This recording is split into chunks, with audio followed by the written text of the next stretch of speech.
Recovered in the hospital after being shot while responding to a call in Oak Ridge early this morning. Good afternoon. I'm Michael Hennessy. This is the Fox 8 4 o'clock news. And I'm Natalie Wilson. Fox 8's Elijah Skipper is live along Skipper's Trace where this all happened. Elijah, a lot of people want to know, how is that deputy doing?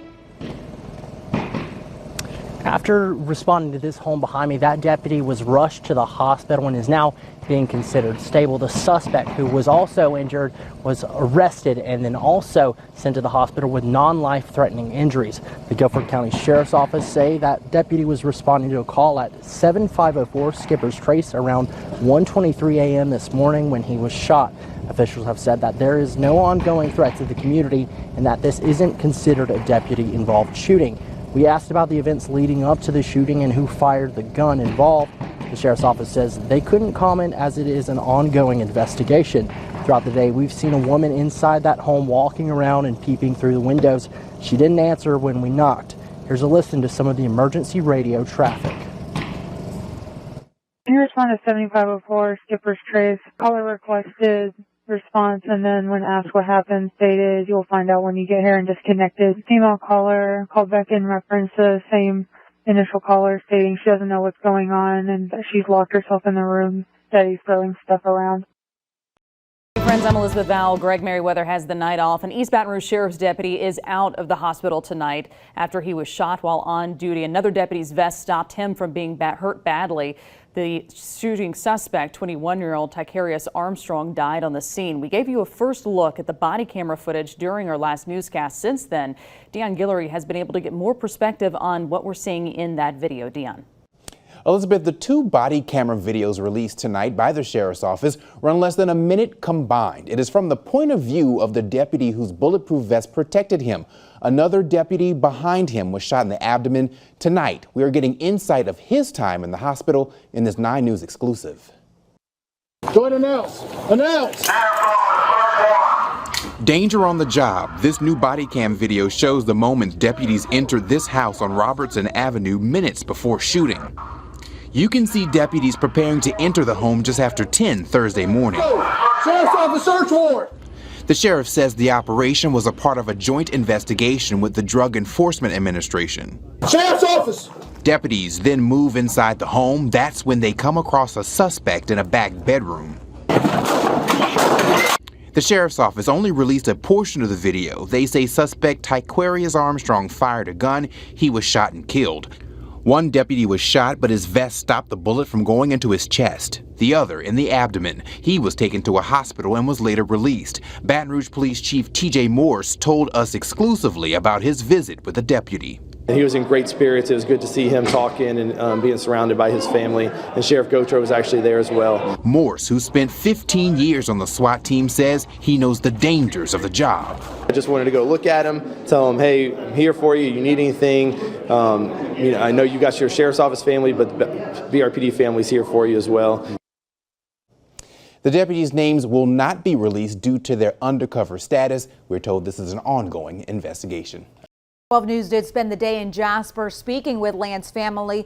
They organized a town hall at the Nehemiah Family Life Center this evening. 12 News was there as dozens of community members gathered to mourn the unexpected loss of one of their own and call for change. The family says they plan to sue the Jasper Police Department and the Jasper County Sheriff's Office. 12 News reporter Ebony Coleman spoke with family members and their lawyer. She is live tonight in Jasper. And Ebony, I understand you watched that police body cam footage alongside the family. Yeah, I did, guys. The family believes that Elvin Land was killed in cold blood. They're angry, they're heartbroken, and asking for change in Jasper. Heartbroken family members and friends gathered at the Nehemiah Family Life Center Tuesday night.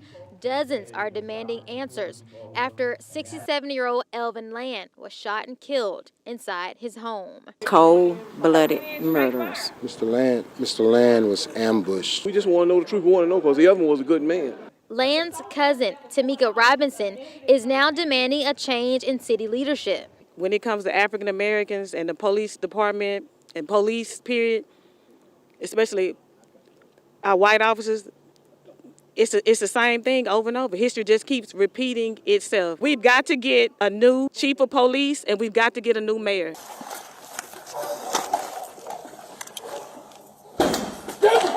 Newly obtained body cam video shows the moments right before Land was killed as Jasper police officers attempted to serve a search warrant at his home.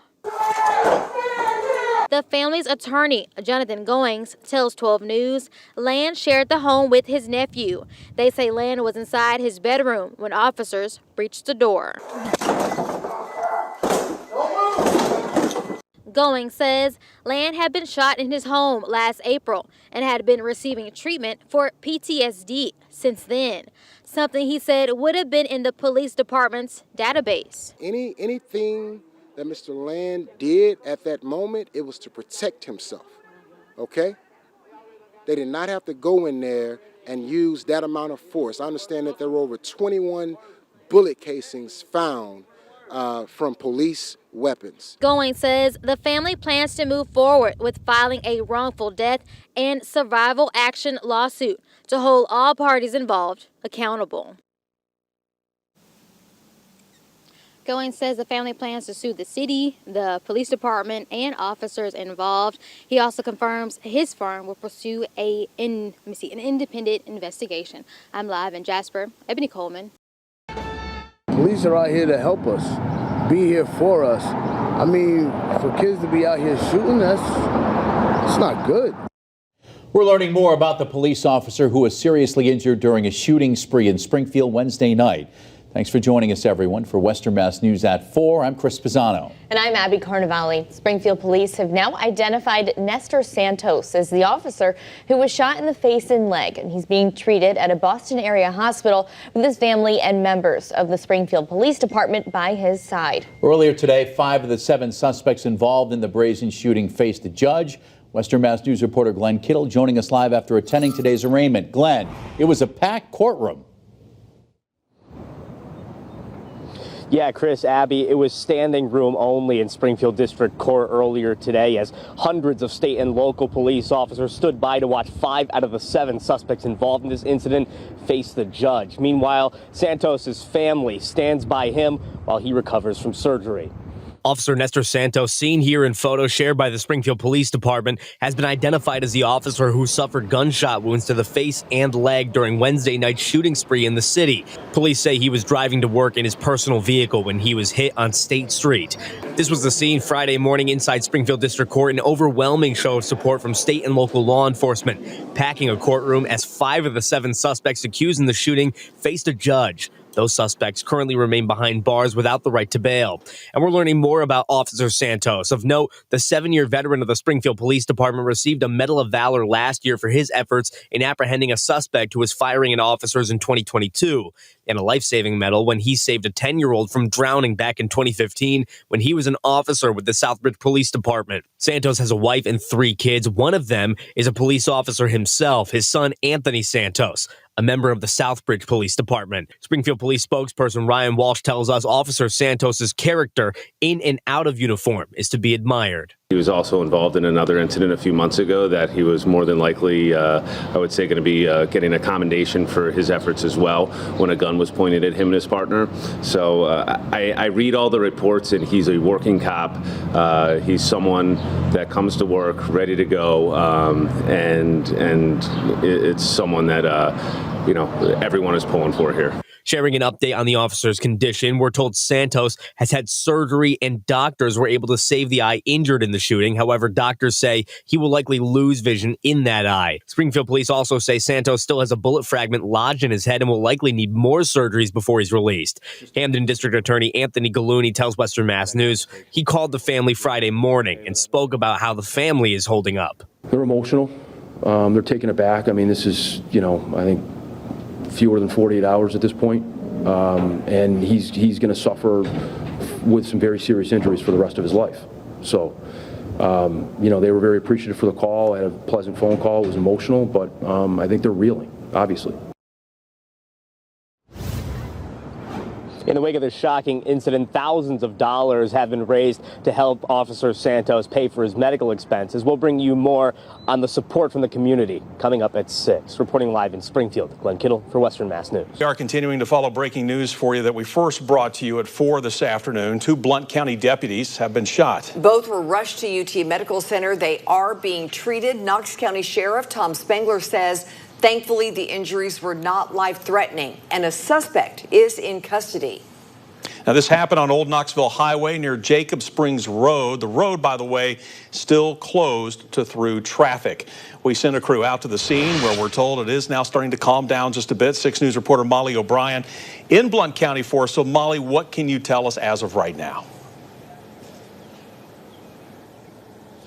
Bo and Lori, we are finally getting some answers to the situation that unfolded this afternoon. Blount County Sheriff spokesperson Marion O'Brien telling us around 3:30, Blount County Sheriff's deputies responded to some type of domestic situation at a home off Old Knoxville Highway. Viewers actually sent us some pictures of officers in this area around Old Knoxville Highway. These are the pictures you're looking at. These were sent to us just after 4 o'clock today. They said once deputies got to the home, they were fired upon. 2 Blount County Sheriff's deputies were shot in the leg. They were both taken to UT Medical Center in stable condition. Their injuries are not believed to be life-threatening. A standoff then did ensue. There was a man in the home that was a suspect with an elderly woman. The Blount County Sheriff's Office says this home was known to them for domestic situations.